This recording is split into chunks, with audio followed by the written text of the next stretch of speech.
Muy buenos días a todos. Muchas gracias por acompañarnos nuevamente en los webinars de Tactical Edge. Mil disculpas por los inconvenientes de la semana pasada. Son cosas de tecnología que la verdad no podemos controlar. De nuevo agradeciendo su participación una vez más. En la fecha de hoy vamos a tener al ingeniero Pablo César Velasco. Nos va a dar una charla muy interesante, análisis forense informático en la prevención de incidentes. Invitándolos a todos para el taller de Open Source Intelligence OSINT, liderado por Joe Gray. Joe está dando este taller en estos momentos acá en Estados Unidos en varios eventos importantes, y también lo estará dando en Europa antes de venir a Colombia, a Bogotá. El evento o ese taller son 2 días, 2 sesiones, sesión una el 21, 22 de mayo y la segunda sesión el 23 y el 24. Así que esperamos que nos acompañen. Más información en el tacticaledge.co. Ahí viene la opción de taller OSINT para que entren y se registren.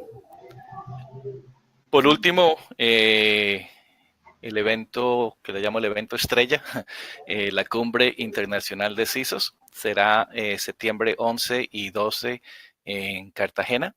Tenemos gente impresionante que como ponentes, como es el CISO de Deloitte, básicamente la directora de CISO Advisory de Cisco. Tenemos al director de servicios de identidad del Herjavec Group. Tenemos al CEO de la empresa Control E, una empresa noruega. Son personas muy interesantes y unos temas muy importantes. Para más información, entren al tacticaledge.co y aprovechen la oportunidad que tenemos ahora del Early Bird.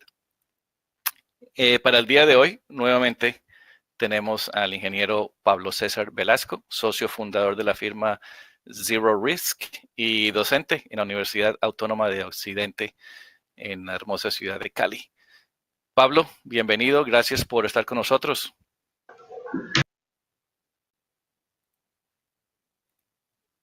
Por la invitación. La idea el día de hoy es presentar un panorama que para nosotros actualmente en Colombia ha empezado a tomar trascendencia, y es el panorama del análisis forense informático. El día de hoy voy a presentar el análisis forense informático y la prevención de incidentes en la organización moderna. Nuevamente, pues mi nombre es Pablo Velasco, actualmente soy socio fundador de la firma Zero Risk. Me desempeño como gerente de servicios de ciberseguridad. Cualquier cosa pueden comunicarse conmigo al siguiente correo electrónico, donde pueden atender las inquietudes que puedan tener respecto a esta charla o inquietudes que puedan surgir como parte de su reflexión. Bueno, una pequeña agenda. Vamos a hacer una introducción a lo que es el análisis forense informático, la auditoría forense, una pequeña cronología e historia del análisis forense informático, la descripción del proceso forense informático, la gestión de incidentes como un habilitador, o en este caso como una herramienta muy importante para las organizaciones modernas. Vamos a hablar sobre un escenario, en este caso fue un escenario y caso de estudio real, donde se aplicó el análisis forense informático para identificar riesgos que posteriormente fueron cubiertos a través de el establecimiento de controles. Y un pequeño apartado de conclusiones para que podamos hacer una reflexión colectiva de lo que es este ejercicio. Bueno, ¿qué es un incidente? Aquí voy a dejar un pequeño collage de los principales diarios de la ciudad de Cali. Cali es una ciudad colombiana, digamos, que no está exenta a ciberataques, y aquí tenemos los siguientes títulos. Ataque cibernético dejó sin servicio de Internet al 30% de los clientes en Cali. En Cali es una empresa de servicios públicos de la ciudad, provee servicios de cable, Internet, telefonía, ¿listo? Por fibra, por DSL. Bueno. 10 empresas y una oficial afectadas en Colombia por ciberataque. ¿Listo? Estamos hablando de empresas que sufrieron un ataque por ransomware. Estamos hablando del ransomware WannaCry. En la ciudad, digamos que este ataque dejó por fuera algunos servicios de salud de la ladera aquí dentro de la ciudad de Cali. La policía desarticuló en Cali una banda de ciberestafadores de alto perfil. Según el comandante de la policía de Cali, los capturados son los responsables del hurto de 680 millones a Cotra en Cali. Entre los 20 capturados en 5 ciudades hay abogados, psicólogos e ingenieros que operaban desde hace 5 años. 680 millones de pesos, pues estamos hablando que son alrededor de unos $200.000 más o menos, unos $200.000 para que se hagan la idea del monto. Bueno, entonces, ¿qué podemos ver de un incidente? Un incidente, en este caso, es un evento o es un riesgo que ya se ha materializado, ¿cierto? Y que por ende tiene un impacto, ¿cierto? Un impacto positivo o negativo para una organización. En este caso, vemos el incidente como siempre un evento adverso. El evento adverso, por ende, puede dejar por fuera una organización, denegar sus servicios. Estamos ahorita viendo las brechas de seguridad enormes que están haciendo sobre los bancos.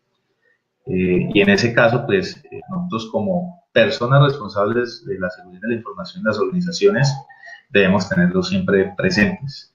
Dentro del panorama de riesgos, poder hacer un levantamiento de las principales amenazas, vulnerabilidades y una adecuada valoración. Bueno, como contexto tenemos el siguiente reporte. Este es el reporte, una encuesta de crimen económico global realizada por PricewaterhouseCoopers. Y en esta encuesta, miren que nos arrojan unas interesantes cifras. Tenemos que el robo de la propiedad intelectual actualmente está establecido en un 12%. ¿A través de qué? De los tipos de fraudes de los cuales son víctimas las organizaciones por medio de ciberataques. Entonces ahí vemos el robo de la propiedad intelectual como uno de los principales. No el más fuerte, pero sí uno de los principales. La irrupción en procesos empresariales. ¿Qué es la irrupción en procesos empresariales? Estamos hablando de denegaciones de servicios. ¿Listo? Apropiación indebida de activos. Ahí entra a jugar mucho lo que es lo que son estos ataques de ransomware o secuestro de los activos de información, ¿cierto? De los activos tecnológicos. La extorsión. Estamos viendo extorsión. Cuando un ransomware se apodera de un dispositivo, se apodera incluso de una base de datos. Estamos viendo bases de datos enteras que han tenido problemas y que exige el atacante un rescate en bitcoins para poder liberar esa información. El fraude en compras, un 11%, el abuso de información privilegiada, personas que fugan información de las organizaciones para utilizarla a beneficio propio, ¿cierto? De hecho, aquí en Colombia tenemos está tipificado un delito como uso de información privilegiada.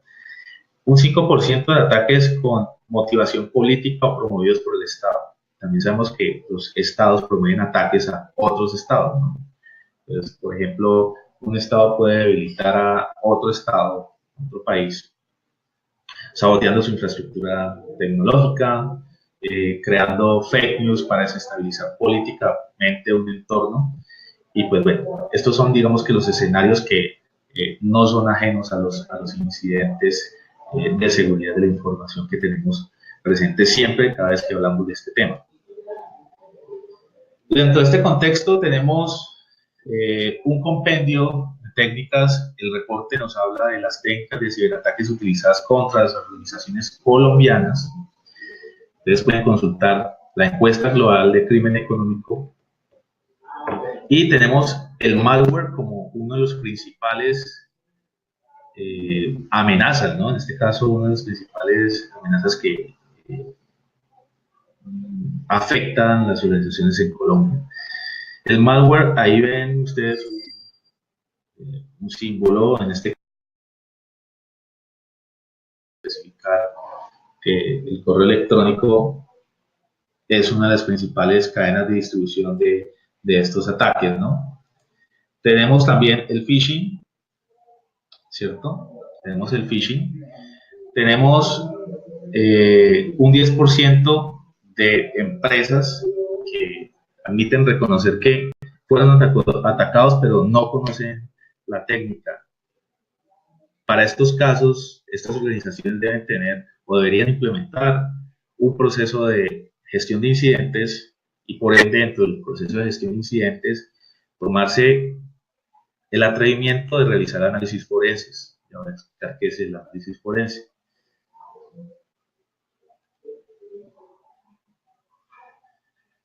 Bueno, entonces, ante este panorama, ante este contexto que puede ser un poco desalentador, ¿qué pueden hacer las organizaciones? Tomar medidas correctivas, o sea, realizar acciones determinadas solamente a corregir y a corregir y a corregir, tomarlo como un paño de agua tibia, utilizar enfoques preventivos basados en riesgos. Las organizaciones optan por ese modelo, es el modelo que se está promoviendo muchísimo ahorita, sobre todo con la implementación de las normas ISO. Fortalecer los mecanismos de respuesta a incidentes, empoderar a los departamentos de control interno. Ahorita el control interno se ha hecho un poco más responsable de estos temas a través de, digamos, su poder dentro de las organizaciones. Ha llevado su empoderamiento a verificar estos posibles entornos de inseguridad dentro de las organizaciones. Y ahorita es un poco más fuerte el control interno de estos temas. Los profesionales que están dentro de los departamentos de control interno se han preocupado un poco más por mejorar sus skills o sus habilidades que les permita conocer un poco más las debilidades dentro de las organizaciones y poderse anticipar a la materialización de incidentes o a la materialización de riesgos. Entonces tenemos aquí un arma súper interesante para nosotros, sea o tengamos una pequeña empresa o una grande, y es la auditoría forense informática. ¿Qué pasa con la auditoría forense informática? Como su nombre lo dice, el término forense hace énfasis en un análisis post-mortem. ¿Qué quiere decir un análisis post-mortem? Es un análisis que se va a realizar una vez consumado un delito, un ataque o materializado algún riesgo o incidente. Entonces, la auditoría forense informática es una herramienta administrativa, legal y procedimental, la cual es utilizada para descubrir la génesis de un delito, violación o fraude por medio de pruebas realizadas sobre evidencia digital. Es muy importante la palabra evidencia digital. La evidencia digital entonces es el elemento material probatorio o el elemento físico que contiene información y en algún caso nos podría suministrar las claves para descubrir la génesis de un delito. ¿Listo? Entonces, la evidencia digital es muy importante porque este tipo de evidencias es sumamente frágil dentro de las organizaciones, por ende debemos asegurar mediante procedimientos debidamente estrictos y documentados que esa evidencia nunca va a poder ser alterada. ¿Listo? Para eso pues contamos aquí en Colombia con varios documentos que nos podrían servir. Ustedes, si están en otros países, pueden tomar como referencia para conocer cómo es el manejo y la cadena de custodia sobre evidencia digital, ¿no? Ya voy a hablar de las mejores prácticas más adelante. Entonces, bueno, una pequeña cronología sobre lo que conocemos como análisis forense informático.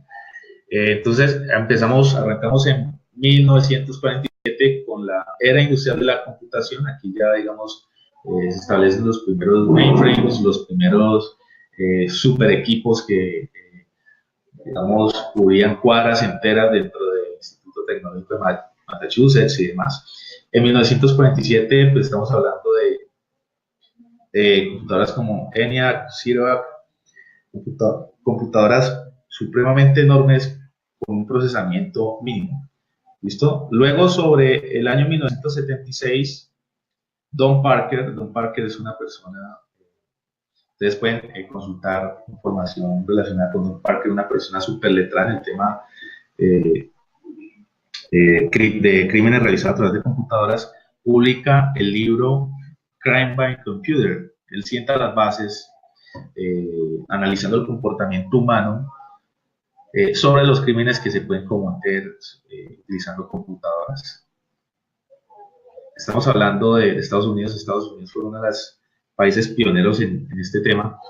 Y sobre el año 1985 se crea el IASIS.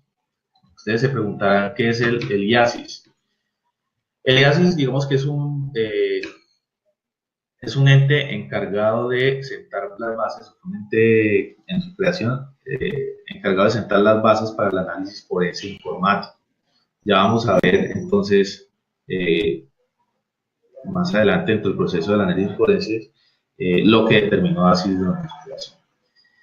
En 1993 toma trascendencia el tema de los crímenes cometidos a través de una computadora y se realiza la primera conferencia del FBI sobre evidencia digital. Entonces, ya el FBI pone esto en la mira pública y dice, bueno, aquí ya tenemos un problema, creemos que es necesario dar a conocer a la opinión y a los organismos de inteligencia de los diferentes estados, sobre todo países, en ese caso, en su época fueron países desarrollados que fueron invitados a esa conferencia y se hablaban de los crímenes realizados por computadora. ¿Por qué en el 93? Porque Estados Unidos también sufrió ciberataques. Estamos hablando de la Guerra Fría, que duró, digamos, hasta mediados del 70, o hasta la caída incluso de la Unión Soviética, en Guerra Fría, y el FBI compartió básicamente todas las experiencias respecto a las investigaciones realizadas durante ese tiempo. En el 95 tenemos entonces un caso que fue trascendental para el análisis forense informático. Fue el caso de George Stanley Burdinsky. ¿Listo? ¿Quién era este señor? George Stanley Burdinsky. George Stanley Burdinsky era básicamente un pedófilo. Utilizaba, digamos, sus conocimientos en fotografía para aprovecharse y acceder carnalmente a niños. Entonces, ¿qué pasó con él? Él digamos que en su momento guardó las imágenes en su computadora. Esas imágenes, pues, cuando el FBI se encontró con esas imágenes, pues empezaron a adquirirlas de forma digital y a tomar en cuenta todo ese procedimiento y ese bagaje que ya tenía el FBI para poder hacer frente a este caso y poder utilizar esas pruebas como una evidencia válida ante una corte. ¿Listo? En 2006, algo también súper trascendental, en Estados Unidos se genera el concepto de e-discovery. ¿E-discovery qué es? Básicamente información relevante en medios magnéticos o medios electrónicos. Por ejemplo, una búsqueda de un malware en un sistema de archivos puede ser determinante a la hora de poder imputar cargos sobre una persona. E-discovery, entonces, ¿qué es? Un concepto que está catalogado para definir toda clase de dato o información que puedas encontrar sobre un medio magnético. Finalmente, para terminar la cronología, tenemos en el año 2015 un caso muy sonado también por los medios, que fue el caso de San Bernardino. No sé si ustedes recuerdan el caso San Bernardino. Fue un caso relacionado con un ataque, ¿no? En este caso, San Bernardino, con ese ataque, en ese tiroteo, pues, hubo varias personas fallecidas. uno de los teléfonos móviles de de las personas implicadas en el caso, pues estaba bloqueado, era un iPhone. El FBI solicita entonces que ese iPhone sea desbloqueado por Apple. Apple se niega y entra toda una batalla jurídica al respecto. ¿Por qué lo traigo a colación? Este caso abre las puertas a un reto súper importante ahorita para el análisis forense informático, y es el uso de los dispositivos móviles. Por experiencia debo decir que el uso de los dispositivos móviles, por ejemplo los iOS, son un reto para los analistas. ¿Por qué? Porque poseen, digamos, sistemas o mecanismos de control de seguridad un poco robustos, que el software que está diseñado y creado actualmente para poder acceder a esa información, pues está un poco limitado, ¿sí? Está un poco limitado en algunos casos por procedimientos puntuales. Se solicita la contraseña a la persona que esté contando el caso, pero es discrecional si esa persona da esa información para acceder al dispositivo o no. Sucede en todas partes del mundo. Entonces, es un reto enorme. Además, porque los mecanismos de criptografía o los mecanismos de cifrado están un poco avanzados, ¿sí? Teniendo en cuenta que el poder de procesamiento de los equipos móviles ha aumentado drásticamente estos últimos 10 años. Entonces, es un reto enorme para las compañías que desarrollan software de análisis forense. Finalmente, ¿qué pasó entonces con ese iPhone en San Bernardino? Tuvieron que recurrir a hackers israelíes para poder diseñar un exploit que permitiera hacer un jailbreak del dispositivo y poder acceder a la información para poder resolver el caso. Bueno, entonces, ¿qué tenemos acá? Ya hablando un poco más sobre el proceso forense informático, quiero decirles que entre las organizaciones modernas se debería tener un proceso que pueda garantizar en su momento una investigación, ya sea interna, o pueda recolectar la información determinante para que sea otorgada o sea enviada a un ente judicial en caso de poder requerir aportar unas pruebas ante un proceso, ¿sí? Como saben, ninguna empresa está exenta a un ciberataque o a un problema de tipo judicial. Por ende, es muy importante que establezcamos como responsables de la seguridad o responsables de estos procesos forenses procedimientos que nos permitan preservar la información. Y hablo de preservar en qué sentido, en que la cadena de custodia de la información que yo esté recolectando pues se garantice, ¿no? Entonces, bueno, tenemos el proceso forense informático. Una pregunta ahí, Pablo, porque es algo muy, muy interesante, o dos preguntas. Uno, este proceso debe ser parte del proceso global de respuesta a incidentes, ¿correcto? Totalmente de acuerdo, exacto. Allá voy. Okay. Este proceso, sí, otra pregunta, sí. Sí, la otra pregunta que tenía es el tema legal, porque hablaste acerca de custodia de cadena o las pruebas y todo eso. Me imagino que en cada país hay unas leyes acerca Exacto. de esto, y hay que tener, y eso entonces estamos hablando acerca de crear un proceso, pero también involucrar a varios grupos de la empresa, ¿correcto? No solamente el grupo de ciberseguridad que crea eso, pero tiene que ser en colaboración con el área legal, con el área de recursos humanos, ¿correcto? Exacto, exacto. Si te das cuenta, o si se dan cuenta, en uno de los primeros slides veíamos que uno de esos fraudes o uno de esos ciberataques que se cometió en una de las organizaciones tenía un grupo interdisciplinario, o sea, habían abogados, psicólogos e ingenieros. Asimismo, debe operarse un proceso de este tipo dentro de una organización. ¿Por qué? Porque tenemos un área jurídica que es la que da un respaldo a las apreciaciones que pueda hacer el responsable o el respondiente ante una entidad o ante un requerimiento por preservar la información. ¿Listo? Entonces hay que tener un grupo interdisciplinario, involucrar a todas las áreas dentro del proceso de incidentes, porque son las áreas que van primero a identificar y a reportar los incidentes.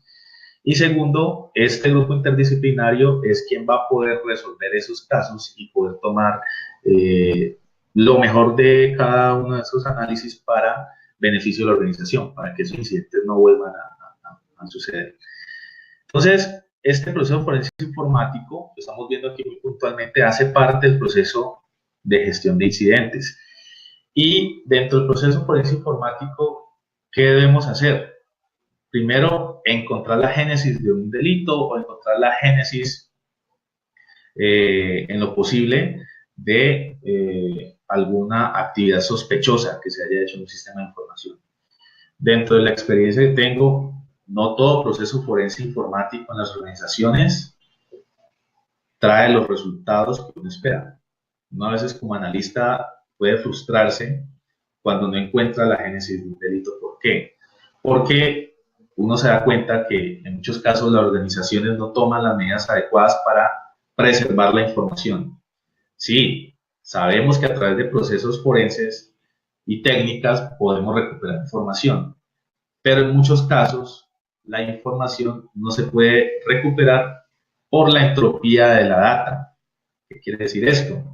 Que los sistemas de archivos, los discos duros y la evidencia digital, al ser sumamente frágil, puede sobreescribirse a medida que esté siendo utilizada a lo largo de un periodo de tiempo prolongado.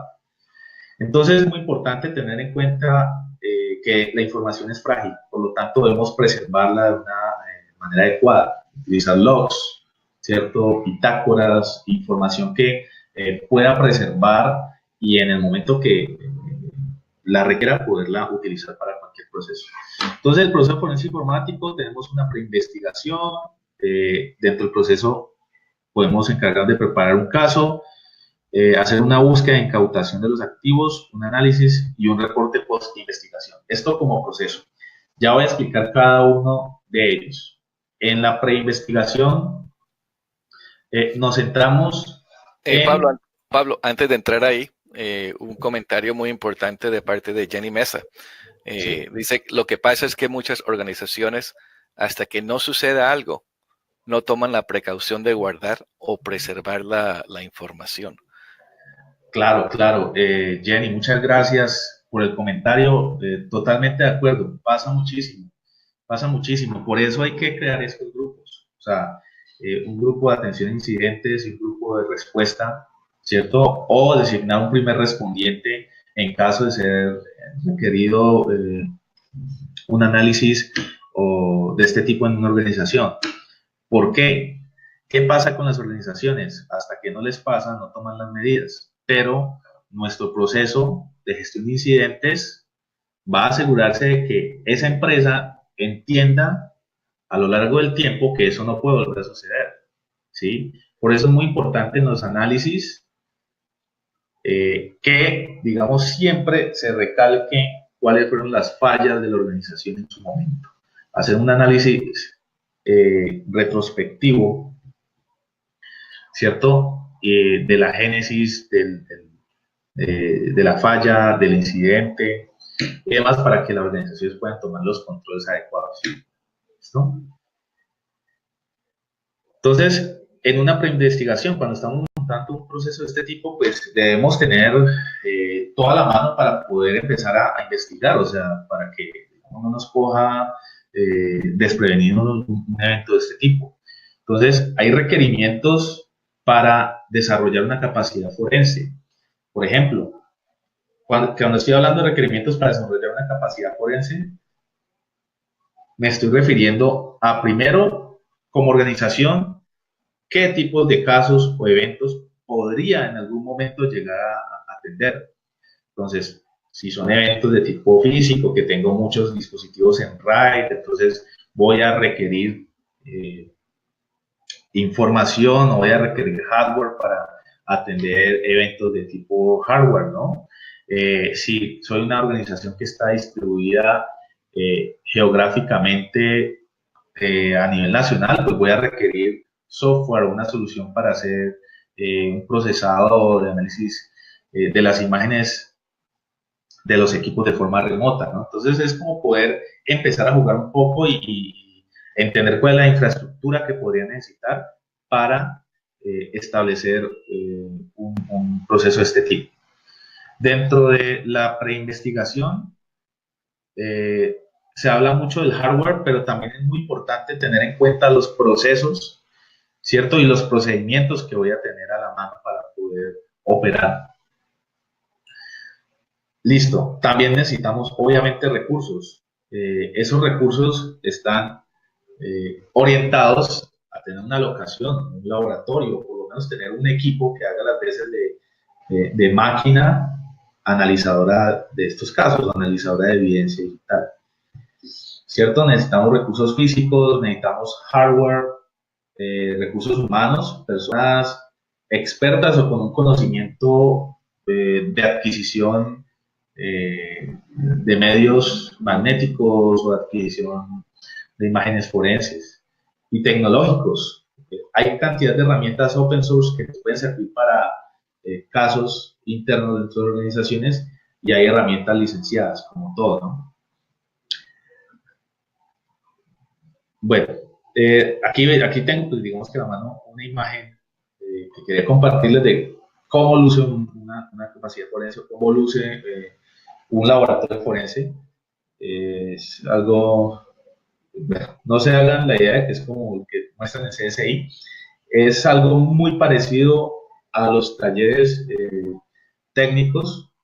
Ustedes van a encontrar dentro de un laboratorio forense pantallas, cada una de estas pantallas tiene sus dispositivos donde se conectan los discos duros. Aquí van a ver, van a ver bloqueadores, van a ver CPUs, van a ver los discos duros que van a estar conectados a bloqueadores. Esos bloqueadores me garantizan que la información que estoy adquiriendo de los discos duros para poderlos clonar, ¿cierto? No sea alterada y por lo tanto se garantice la evidencia original.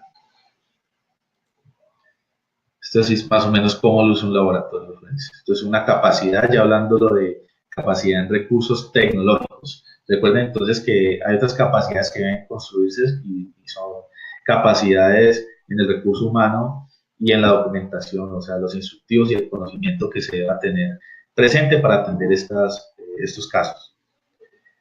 Entonces, bueno, vamos luego a la preparación del caso. Cuando atendemos un caso, una investigación interna, o poner, por ejemplo, una investigación interna un caso de un correo anónimo, ¿cierto? Un sabotaje a un servidor, una infraestructura, la instalación de un keylogger en uno de los servidores principales, o la instalación de un malware en uno de los equipos del financiero, pues debo saber cómo actuar y cómo preparar el caso. Entonces, para eso debo tener información del caso, o sea, poder técnicamente identificar qué fue lo que sucedió, o sea, porque es importante tener en cuenta la información, que la información me va a permitir como analista o me va a permitir como perito en estos casos plantear unas hipótesis. El proceso forense informático se basa como todo, casi todas las labores que realizamos se basan en el método científico. Entonces debemos elaborar hipótesis y planes para poderlas corroborar más adelante. Cuando yo elaboro hipótesis o tengo supuestos, más adelante a través de la comprobación o las técnicas voy a poderlos corroborar, poder decir, sí, esta hipótesis realmente sí era cierta, o puedo decir, no, realmente no estaba muy bien enfocado y esta hipótesis que planteé en un momento no tiene que ver para nada con este caso. Pablo, sí. un comentario de Felipe Sánchez que queda perfecto a esta diapositiva. Él dice que en algunos casos no se genera la evidencia digital suficiente para soportar una investigación. Aquí en esta diapositiva, preparando el caso, esa es la última, el último punto es hay que preparar el caso y saber exactamente qué es lo que están buscando, ¿correcto? Para reconocer o saber si tienen toda la información que necesitan. Exacto. Sí, es muy importante poder plantear esa hipótesis para saber qué información vamos a requerir o qué equipos vamos a incautar, ¿no? O sea, utilizo la palabra incautar, me perdonarán si es un poco agresiva la palabra, pero creo que es la que mejor se ajusta para casos internos o casos con entes del tipo judicial. Es muy importante, sí, a veces no se genera la evidencia. ¿Por qué? Porque las organizaciones, sobre todo en Colombia, las pymes y algunas grandes, no han tenido la cultura de preservar esa evidencia, ¿sí? No han tenido esa cultura. Y es muy difícil a veces uno llegar y encontrarse con que el contador sufrió un ciberataque hace un año y apenas se dieron cuenta y quieren intervenir ese equipo cuando ya ha sido utilizado a través de ese tiempo o el equipo se ha cambiado o no conocen dónde está la información real. Entonces, digamos que esos son limitantes que uno debe identificar al momento que esté preparando el caso. ¿Sí? ¿Por qué? Porque a veces, por experiencia, cuando tomas uno de estos casos y dejas todo para el final, pues uno puede generar una falsa sensación de que vas seguramente a encontrar algo. Entonces es muy importante comunicar a las personas dentro del equipo y a los interesados en el caso que no hay información suficiente. ¿Listo? Carlos Godoy tiene una buena pregunta y dice, particularmente en Colombia, ¿qué normatividad deberían contemplarse en el proceso para que sea válida la evidencia que está colectando? Entonces, yo veo que aquí, por ejemplo, preparando el caso, eh, Uh sugeriría -huh. que colocáramos o colocaras un punto adicional que es el tema que la pregunta que dice Carlos, que se identifique cuáles son las normativas o las leyes que pueden aplicar a este caso, ¿correcto? ¿O eso lo haría después? Claro, pues mira, en Colombia tenemos todo, pues para el tema forense, lo que es el Código Penal. El Código Penal, digamos, se apoya muchísimo tiene un apartado que es la protección de la información y los datos. En ese caso, el Código Penal es muy claro y habla sobre los atentados contra la confidencialidad, la integridad y la disponibilidad de los datos y los sistemas informáticos que puede sufrir una persona o una entidad. Entonces, el Código Penal es uno de los principales documentos referentes. Ya hay, digamos, también otra ley que es la 1273. La 1273 es la del 5 de enero del 2009, o sea, todos los que hicieron cosas malas antes del 5 de enero del 2009, pues bien servidos si pudieran aprender muy bien haciendo pentesting sobre sistemas productivos, estuvieron hasta esa época. De ahí en adelante, pues ya el Estado, a través de la 1273, puede imputar cargos a una persona con un acceso abusivo a sistemas de información. Entonces, la 1273 es un apalancador de este proceso, ¿no? Yeah, excelente. Ya hay varias personas, Wilber Gaviria y Erika Reina, que dicen la ley 1273, artículo 236, Código de Procedimiento Penal. Exacto. Y Erika dice que la ley 1273 es la ley de los delitos informáticos. Exacto, sí. Espectacular. Y de nuevo, entonces la pregunta de nuevo es, ¿hay que considerar esas leyes mientras estás preparando el caso o eso viene en un punto después, a una etapa después? Totalmente válida esa apreciación. Cuando hablaba de equipos interdisciplinarios, sobre todo cuando son delitos enmarcados dentro del Código Penal, pues hay que tenerlos en cuenta, hay que tener un jurídico, ¿cierto?, que ayude a preparar el caso, porque es importante tener un jurídico porque es la persona que en muchos casos, cuando se va a sustentar la evidencia y se va a preparar la defensa en algunos casos de las organizaciones cuando se presenta evidencia digital, cómo se debe responder, qué se debe argumentar ante un juez. Es básicamente un coaching dentro del proceso y es quien jurídicamente va a poder sustentar los hallazgos, ¿cierto? Va a poder Correcto. sustentar esa evidencia ante un juez. Correcto. ¿Listo? Entonces es muy importante, un equipo interdisciplinario, ¿sí? Una preguntita más aquí, luego ya comenzamos, seguimos. César Vargas dice, porque tú dijiste algo acerca dijiste el ejemplo de un contador que se da cuenta que hubo un ataque hace un año, pero ya ha pasado mucho tiempo y pues la evidencia a lo mejor ya no está. Entonces, lo que dice César Vargas es, la evidencia en algunos casos se genera, pero no se persiste durante el tiempo suficiente. Exacto. Sí, ¿Qué se podría hacer en ese caso? sí, en ese caso, pues mira, cuando estamos hablando de evidencia que no es persistente a lo largo del tiempo, hay que ser muy claro. Primero, ¿por qué? Porque uno puede trabajar el supuesto de que no hay evidencia, pero cuando se trata por lo menos de investigaciones internas que desean conocerlo, uno puede llegar y validarlo abiertamente por experiencia. La única forma que he tenido para acercarme a estos temas es validarlo directamente. Creemos, ¿cierto? Lanzamos un supuesto, una hipótesis, creemos que por el tiempo que ha pasado no vamos a encontrar mayor información. Entonces, eso es una hipótesis. Entonces, como hipótesis podemos validarla, pero siempre siendo muy claros con las personas interesadas en el caso de que probablemente, y lo digo abiertamente, ¿cierto? Probablemente no se vayan a encontrar los resultados esperados. ¿Sí? Eso hay que decirlo muy bien porque me desprendo, digamos, un poco de los vendors tecnológicos. Te prometen cantidad de cosas, pero también hay limitantes que corresponden al proceso. Y sobre todo retos de tipo tecnológico como los dispositivos móviles y la criptografía o el cifrado, que son, digamos, limitantes. Ahorita también otra limitante es la virtualización.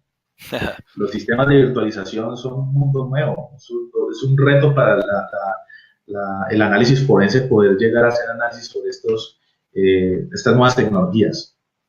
Pero es muy válida la apreciación. O sea, si creemos entonces que no se pueda resistir esa información, hay que corroborarlo, pero siendo muy claro con los interesados de que probablemente no se encuentre información relevante.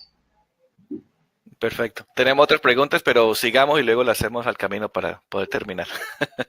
Ok, bueno, algo muy importante, cuando estén preparando un caso, siempre recomiendo preparar una investigación pensando siempre en el peor de los escenarios.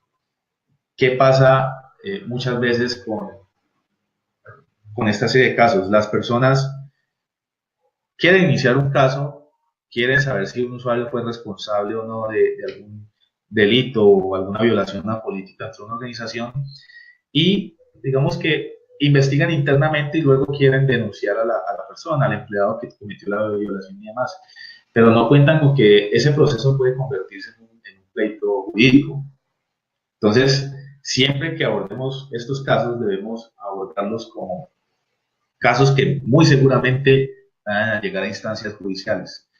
Si tenemos un proceso de gestión de incidentes interno dentro de las organizaciones, pues ya podemos delimitarlo un poco más y no tener que pensar en esa clase de pleitos, pero nunca dejarlo de lado, o sea, pensar siempre el peor de los escenarios. En este caso, el peor de los escenarios sería tener que sustentar una defensa, tener que denunciar a alguien y aportar las pruebas. Vamos con el siguiente paso, ya una vez preparamos el caso, pues vamos con la búsqueda de incautación. Cuando ya tenemos claras esas hipótesis, pues vamos a ir a incautar estos equipos. En este caso, ¿qué hacemos entonces? Como entrada al proceso de la búsqueda de incautación, un plan de adquisición de la evidencia digital de los equipos que va a adquirir. Por ejemplo, si sabemos que hubo un usuario que cometió un delito en una computadora, pero sabemos que al lado de esa computadora tenía un dispositivo de almacenamiento, pues debemos tener en cuenta que ambos dispositivos van a ser requeridos durante el proceso y por lo tanto va a haber van a tener que ser incautados. Como proceso debemos adquirir evidencia digital. Ya voy a hablar cuáles procedimientos nos pueden servir para realizar adquisición de evidencia digital. Como salida, debemos preservar y documentar, tenemos la preservación y la documentación de la evidencia digital. Algo muy importante es que, yo lo reitero, Colombia tiene un procedimiento para la cadena de custodia eh, de la evidencia que se puede adquirir en un caso. Entonces, cualquier ciudadano en Colombia podría ejecutar el procedimiento de cadena de custodia. ¿Qué dice la letra menuda? Pues para interesar un poco más a las personas de estos países, la letra menuda es que el procedimiento es muy extenso y a veces por vicios de procedimiento, cuando hay personas que ejecutan el procedimiento y no conocen, pues pueden, digamos, de alguna forma caer en vicios que puedan llevar a perder la evidencia y, digamos, hacerla básicamente inválida ante un juez. ¿Sí? Te podrían tumbar una evidencia por un vicio de procedimiento. Entonces es muy importante, sí, todos nosotros como colombianos podemos hacer y ejecutar nuestro procedimiento de cadena de custodia, pero hay que tener muy claro cómo se ejecuta para no caer en vicios de procedimiento. ¿Listo? Tengo por aquí un ejemplo, más adelante voy a listar, hay un ejemplo y tiene que ver con uno de los dispositivos o equipos que le incautaron al señor Otto Ula. Bueno, me perdonan si alguien conoce a Otto Ula, pero Otto Ula es una de las personas o testigos claves en el caso Odebrecht. Resulta que a esta persona le incautaron el dispositivo el celular, incautaron el celular y no han podido realizar a través de requerimientos que han realizado los diferentes entes de control, no han podido realizar la adquisición de los datos del dispositivo o la segunda copia para poder trabajar y corroborar los resultados por parte de las diferentes instancias. En este caso, ¿qué pasó? Miren, incautaron el teléfono, hicieron la clonación de la información, se tomó una imagen forense del dispositivo, pero el elemento material probatorio, el físico, está en un museo. O sea, está en un museo, en este momento está en un museo, o sea, no está siendo utilizado como una prueba, no fue aportado como una prueba, un elemento material probatorio físico, sino que está en un museo. ¿Se imaginan eso entonces? ¿Qué pasó con la cadena de custodia en estos casos? No se garantizó. Pues probablemente esa evidencia se caiga para los casos que tienen que ver con Odebrecht aquí en Colombia. ¿Listo? Tenemos entonces herramientas. Bueno, voy a hablar un poco aquí de herramientas. Hay sistemas operativos como DevZero y Kane, Blast Arcane, que son los sistemas operativos que pueden ustedes descargar en cualquier momento. Son similares a Kali Linux, se dan de cuenta que son como los sistemas eh, basados en Linux que pueden utilizar para casos, sobre todo para investigaciones internas y software de adquisición de imágenes forenses. Si por lo menos ustedes tienen un medio magnético, tienen un dispositivo, un teléfono móvil, tienen una computadora, tienen un disco duro, son software de adquisición forense. Entonces, este software me va a permitir, estoy hablando de Access Data FTK, y estoy hablando de GUIMAGER, que es un software open source, nos va a permitir poder hacer una imagen forense de estos dispositivos. Entonces, bueno, estamos hablando un poco de lo que era la cadena de custodia. La cadena de custodia, entonces, hablamos que es un procedimiento controlado que se aplica a los indicios materiales relacionados con el delito, desde su localización hasta su valoración por los encargados de su análisis. Algo muy importante con respecto al procedimiento de cadena de custodia colombiano es que el procedimiento es claro y extenso. Es tan claro que debe mencionar y menciona en sus diferentes literales cómo se debe proceder ante el manejo de un elemento material probatorio. O sea, qué formatos se deben utilizar, qué formatos usted como persona debería utilizar. Hay formatos oficiales que ustedes pueden descargar para llenar la identificación de un disco duro, de un elemento físico como una computadora, de poder llenar el serial, de describir las condiciones en que se encontró el dispositivo. Toda esa información está dentro de esos documentos. ¿Quién recibe el dispositivo? ¿Quién genera el acta? ¿Qué testigos se encuentran en su momento? ¿Qué observaciones usted va a incluir dentro de el documento en el momento que sea necesario? para poder aportarlo dentro del proceso. Esto, básicamente, cadena de custodia, yo lo asocio mucho con trazabilidad, ¿sí? La trazabilidad del elemento material probatorio o del dispositivo a lo largo del caso. Yo lo voy a tener un tiempo, ¿cierto? Como primer persona encargada del caso, pero luego se lo puedo pasar a un laboratorio, entonces debe quedar registrado que el laboratorio lo recibió en las condiciones que la recibió el laboratorio. Entonces, bueno, hay unos lineamientos que son los lineamientos para la cadena de custodia en Colombia. Hay un manual que ustedes pueden consultar. Este manual, pues, es un poco viejo. Me parece que es uno de los más completos. Ya ahorita van en la versión 2016. Lo pueden encontrar. Realmente no ha cambiado mucho, solamente procedimiento. Y también pueden, digamos, bueno, aquí este es el slide de cómo se puede afectar la cadena de custodia. Pueden entrar y ver el video, si llegamos a compartir la presentación. Hay un video donde se describe el caso del señor Otoula y del dispositivo, el teléfono móvil que fue aportado como prueba y que en este momento, pues, básicamente se está perdiendo, ¿no? Se está perdiendo o se cayó como evidencia digital. Entonces, hay que tener en cuenta también algunos documentos para adquisición de evidencia, sobre todo para la adquisición de evidencia digital, para el manejo de la custodia, que es el manual de cadena de custodia, que ya lo acabamos de ver, vemos un pantallazo. Ese es el manual de cadena de custodia colombiano. Casi todos los países tienen su propio manual de cadena de custodia. Esto es básicamente un manual orientado a lo procedimental. Por lo tanto, desde la parte procedimental y desde la parte penal es muy importante entonces tener ese apoyo jurídico de nuestro compañero o de nuestra persona que va a estar en nuestro equipo, ¿cierto? Y debemos tener en cuenta aspectos técnicos como la NIST SP886.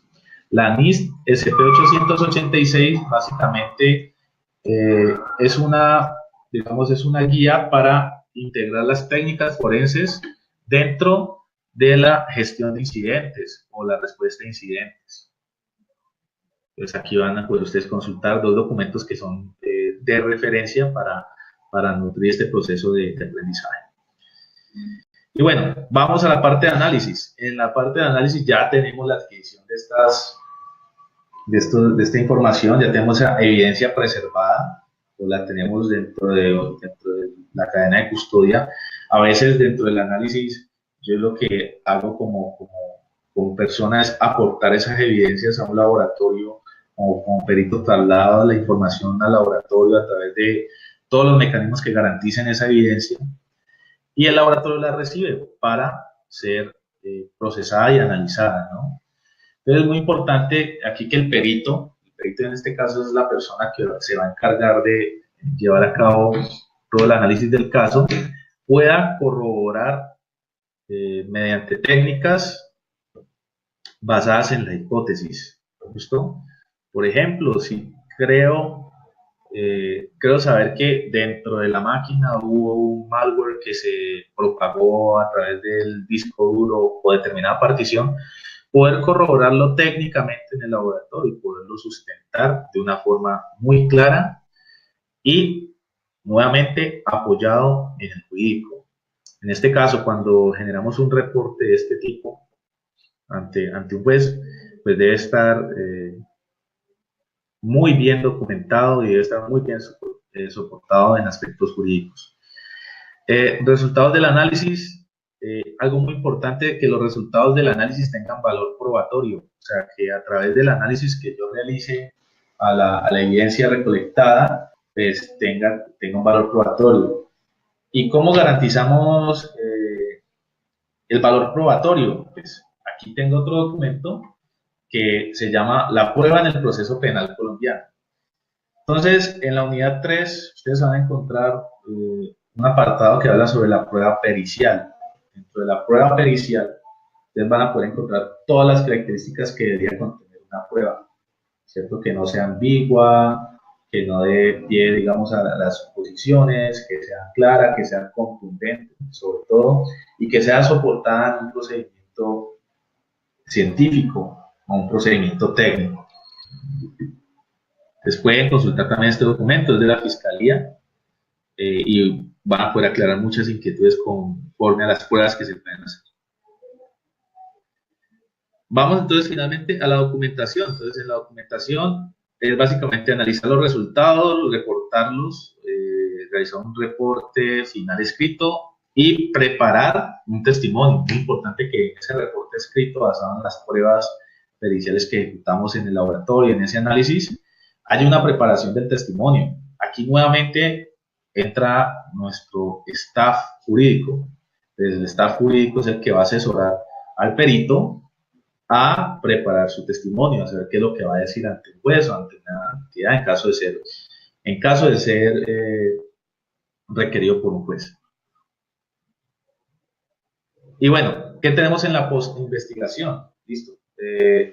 En la postinvestigación debemos tratar de aprender. La postinvestigación siempre estamos hablando de lecciones aprendidas, ya sea en un análisis interno del incidente o en una investigación jurídica. Siempre hay que aprender. Caso donde no se aprenda es un caso perdido.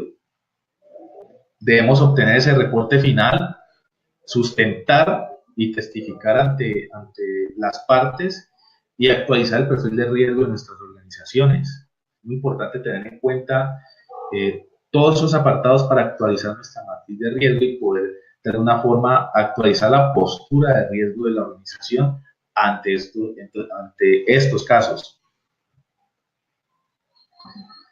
Entonces, pues una frase: se debe fortalecer la gestión del riesgo basado en el aprendizaje de los incidentes de seguridad, algo que ya comenté anteriormente.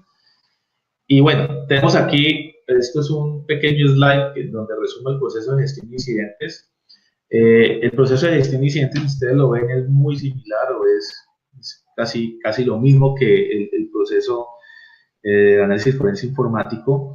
Lo que pasa es que en un proceso de gestión de incidentes, el análisis forense entraría aquí, o sea, tomaría mayor trascendencia aquí, en la investigación y diagnóstico. Bueno, es muy importante que lo tengan presente. Entonces tenemos la detección y registro del incidente, tenemos la clasificación y reporte y soporte inicial, la investigación, aquí entramos ya con nuestro proceso de análisis forense, el escalamiento, la solución y restablecimiento del servicio, el cierre del incidente y el seguimiento. Entonces es un proceso transversal, pero tiene mayor implicación o tiene mayor participación en la investigación y diagnóstico.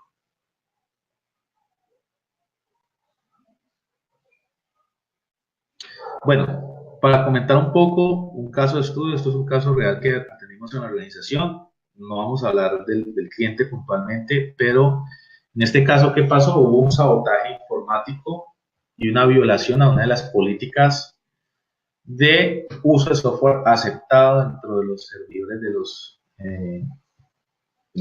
de la organización.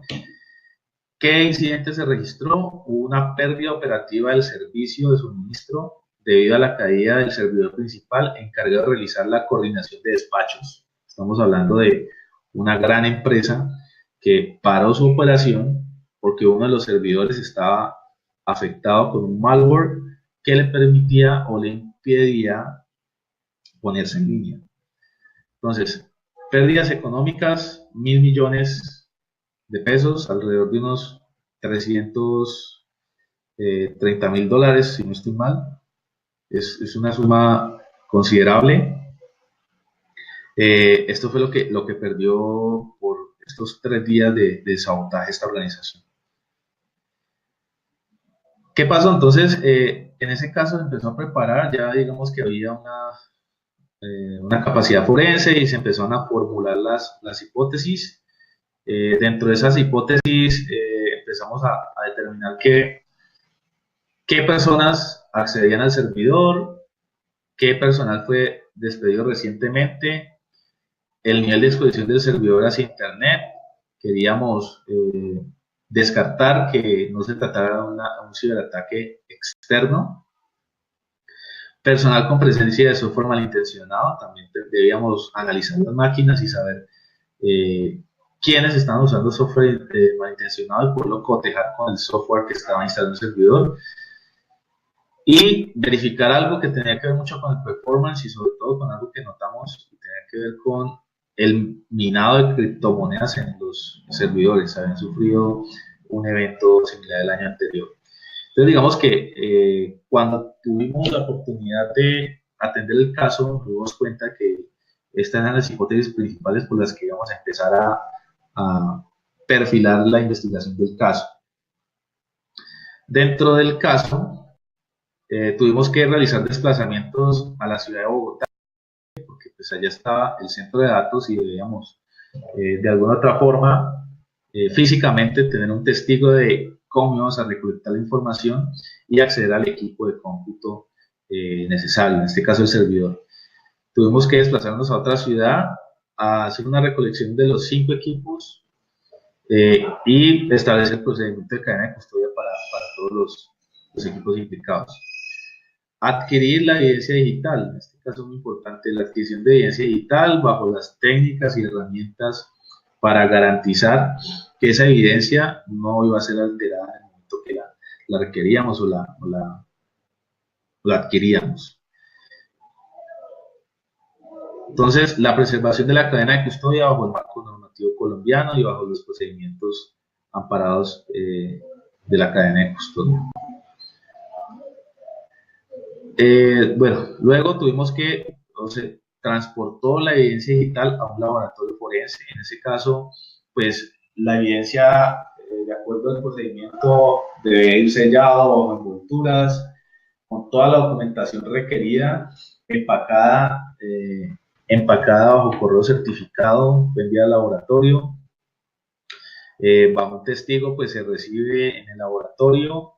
Se abre la evidencia, se graba todo el procedimiento. Algo muy importante, estos procedimientos deben caracterizarse por la documentación. O sea, si ustedes pueden documentar todo, pueden grabarlo, pueden anotar todo lo del caso o hasta el más mínimo suspiro, se los recomiendo. O sea, la documentación es principal en estos casos, es primordial en estos casos. Y bueno, se procede digamos, mediante el perito a abrir la evidencia y a corroborar con el perito del laboratorio que la evidencia físicamente no estaba alterada. Posteriormente también se valida que la evidencia digitalmente tampoco iba a ser alterada, porque a través de la adquisición se cotejan las huellas hash o las sumas de verificación y de hecho poder documentar dentro del proceso que esa evidencia adquirida para su análisis no presenta modificaciones. En este caso, el laboratorio forense, estamos hablando de un laboratorio forense que tiene herramientas calibradas y aprobadas internacionalmente. Hay una serie de pruebas que se realizan sobre todo en organizaciones en Estados Unidos que, digamos, muestran que las herramientas, en este caso estamos hablando de herramientas de pago, están debidamente calibradas. Muchas personas tienen la inquietud, venga, yo puedo utilizar software de tipo de código abierto para sustentar casos a nivel jurídico. Yo les diría que sí, sí se puede hacer mientras se pueda corroborar que el resultado obtenido por la herramienta pues es confiable, pero poderlo sustentar es un poco difícil. ¿Por qué? Porque desafortunadamente a nivel jurídico y pues a nivel de los jueces confían muchísimo en las herramientas licenciadas. O sea, por experiencia se los digo, confían demasiado. De hecho, la Fiscalía, por una muy buena práctica, utiliza herramientas licenciadas. ¿Por qué? Porque son herramientas que presentan un certificado de calibración. Entonces eso da un cierto nivel de confianza. Las herramientas Open no lo hacen. Entonces, algo muy importante tener en cuenta, las herramientas Open no lo hacen. ¿Cuándo utilizar herramientas Open? Cuando se trate de casos internos, que ustedes conozcan que no van a pasar a ser casos que van a ser requeridos por un juez. ¿Listo? Es muy importante tenerlo en cuenta.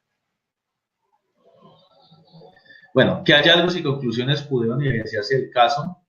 Dentro del caso, pues al realizar el análisis y poder realizar el reporte, pues pudo determinarse que hubo problemas, ¿no? Hubo problemas sobre todo de los proveedores y de las personas encargadas de administrar la tecnología.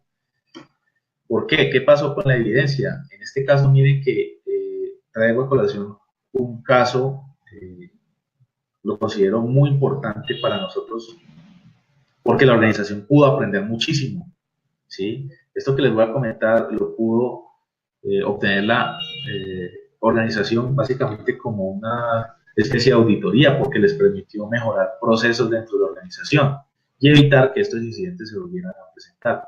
Entonces pudimos determinar que hubo debilidades del proveedor tecnológico cuando se solicitó una copia correspondiente a la fecha del incidente.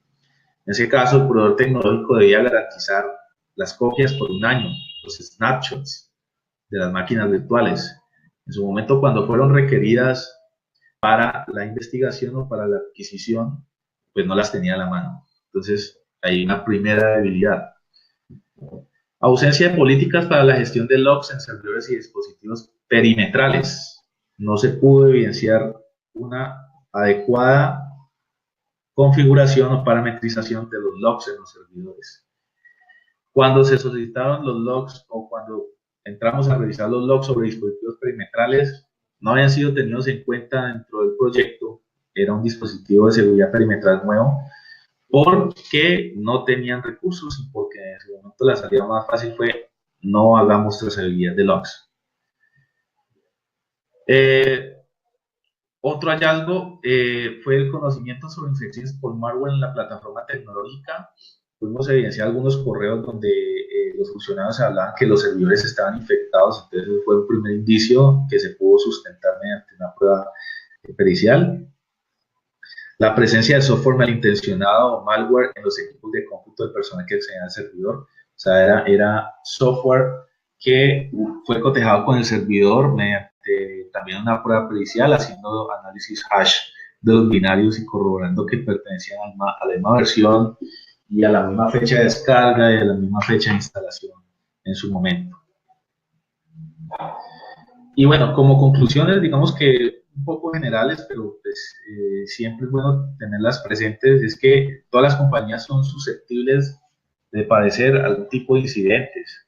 Estamos hablando de pequeñas empresas. Aquí en Colombia las pequeñas empresas están sufriendo muchísimo por el ransomware.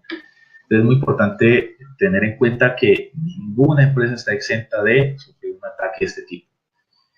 Entonces, la tecnología evoluciona, la sociedad es cambiante, la empresa crece, por lo tanto se deben revisar y crear nuevas alertas y controles. Por lo tanto, crear nuevos procedimientos, evolucionar los procedimientos que tienen las organizaciones para hacer frente a estas nuevas amenazas. Otra conclusión es que aprendí incluso por esta organización es que deben alinear el proceso de respuesta a incidentes con la gestión del riesgo. La gestión del riesgo de la organización estaba muy enfocado a riesgos de carácter financiero, ¿cierto? No tanto a nivel operativo o tecnológico. Por lo tanto, esto fue un gran aprendizaje para la organización. Algo muy importante y por ahora por el tema mediático dentro de los ciberataques es que cada vez es más importante el papel de los equipos de respuesta a incidentes informáticos. Ya las organizaciones están empezando a ver que es necesario, incluso las pymes han empezado a contratar servicios de este tipo.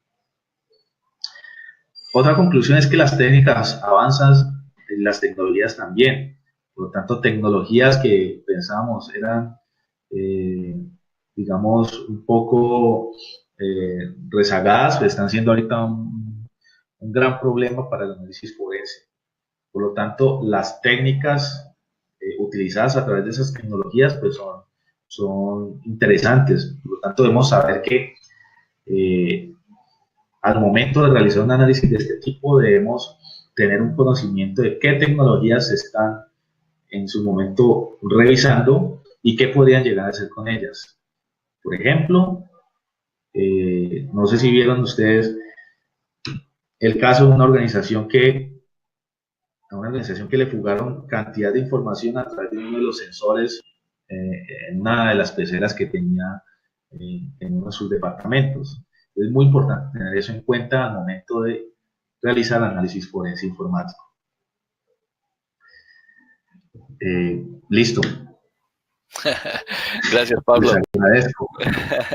Bueno, estaba un poquito sobre tiempo, pero hay unas preguntas, entonces ahí las Sí. respondemos. Ok. De Sandra Caballero. El proceso forense informático se requiere capacitación especializada y herramientas especializadas, obvio, como lo vimos aquí. ¿Es válido tercerizar este servicio? ¿Es recomendable y sería efectivo? Mira, yo, digamos que por experiencia yo recomendaría, por lo menos la empresa tuviera un primer respondiente ante un caso, ante estos casos, un primer respondiente y, digamos, desde la parte tecnológica y jurídica poderse apoyar. Si la empresa tiene los recursos, pues hombre, o sea, puede destinar un presupuesto para capacitar al personal y para crear una división de este tipo. Si la empresa, digamos que no desea soportar una infraestructura de este tipo, pues lo más recomendable sería tercerizar.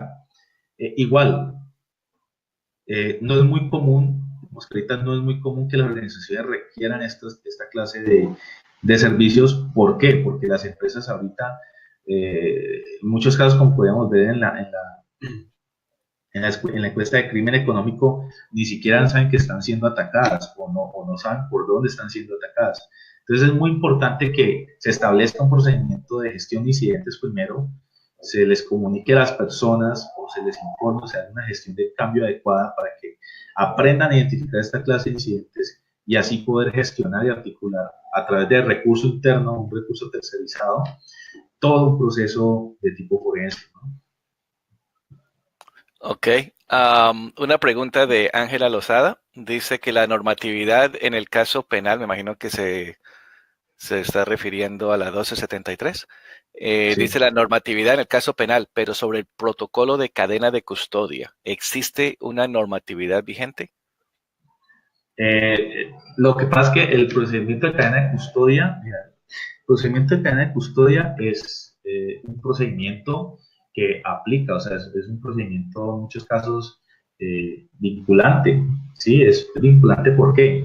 Porque penal lo toma como una guía de cómo debería hacerse porque ya está por escrito. Entonces, si ustedes, digamos, tienen la oportunidad de revisar el procedimiento de cadena de custodia, se van a encontrar muchas referencias del tipo penal acusatorio dentro del documento. Ok. En estos momentos, por experiencia, he visto, me ha apoyado muchísimo en el jurídico, que conoce el ámbito penal, conoce muchas sentencias y conoce mucho los temas de vicios sobre infracciones al procedimiento de cadena de custodia. Eso es muy importante tenerlo en cuenta. Ok. Felipe Sánchez y por ahí hay alguien más. Bueno, Felipe Sánchez dice, ¿qué herramientas forenses se calibran? Hablando del contexto de laboratorios, calibración ISO Oh, 17025. sí, sí, muchas de estas herramientas presentan un certificado de calibración. ¿A qué hago referencia con certificados de calibración? A que, digamos, eh, los vendors o los que se encargan de desarrollar estas herramientas han definido que, por ejemplo, para ciertos indicadores, ustedes saben que las herramientas forenses tienen la capacidad de recuperar archivos, entonces puedan tener unos indicadores o unos rates mínimos para poder recuperar información, para poder procesar información y para poder buscar dentro de esa información. Entonces, ese tipo de indicadores son los que pueden eh, definir y en determinada, digamos, configuración mínima requerida por la herramienta para funcionamiento, poderla garantizar. Entonces, la calibración es básicamente garantizar los elementos de input, procesamiento y salida de la herramienta. Bueno, Okay. son sobre todo Perfecto. las herramientas licenciadas, las herramientas licenciadas. Sí, exacto, porque ellas deben, como tú dices, deben cumplir con algunos objetivos o algunas regulaciones para poder ser utilizadas Sí, en el gobierno. Perfecto. muchos, lamentablemente, muchos casos se han caído dentro de pleitos por el hecho de utilizar una herramienta open source. Yo creía que es básicamente un tema poderlo sustentar muy bien. He visto otros casos donde han podido utilizar software open source y, digamos, la persona que está encargada de decidir sobre el caso, pues lo ha atendido de la mejor manera y ha podido escuchar a los peritos, que es muy importante también tener en cuenta el rol del perito, conozca sobre el uso de la herramienta y poder sustentar la evidencia que adquiere y analiza a través de este software, ¿no? Pero sobre todo es más fácil con las licenciadas, es más fácil con las Sí, claro. licenciadas por la concepción que se tiene del software licenciado. Y cuando hablamos del software licenciado, estamos hablando de confianza, ¿sí? Yo digamos que no estoy promoviendo el uso de software craqueado, pero miren, o sea, el hecho de utilizar software licenciado cuando un juez escucha, estamos usando Encase, estamos usando una herramienta que es licenciada, pues bueno, da cierto grado de confianza al momento de ejecutar un procedimiento, ¿no?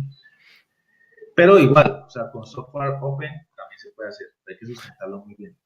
Y eso es muy importante, de acuerdo cuando tú haces el proceso de los casos. Si tú sabes que es un caso que va a tener un tema criminal que va a necesitar en un futuro ser presentado a la justicia, pues eso determina el uso de las herramientas, ¿correcto? Si es un tema que sea interno, únicamente interno a la empresa, ya es otra cosa. Exacto, sí, es diferente, ya se puede abordar muy diferente. De hecho, muchas organizaciones están haciendo, sobre todo las pymes, están haciendo implementación de estos procedimientos a muy bajo costo. O sea, están pudiendo utilizar equipos antiguos, están usando, convirtiendo sus equipos antiguos en clusters para poder procesar esa evidencia digital y atender los requerimientos internos de investigación. Ok.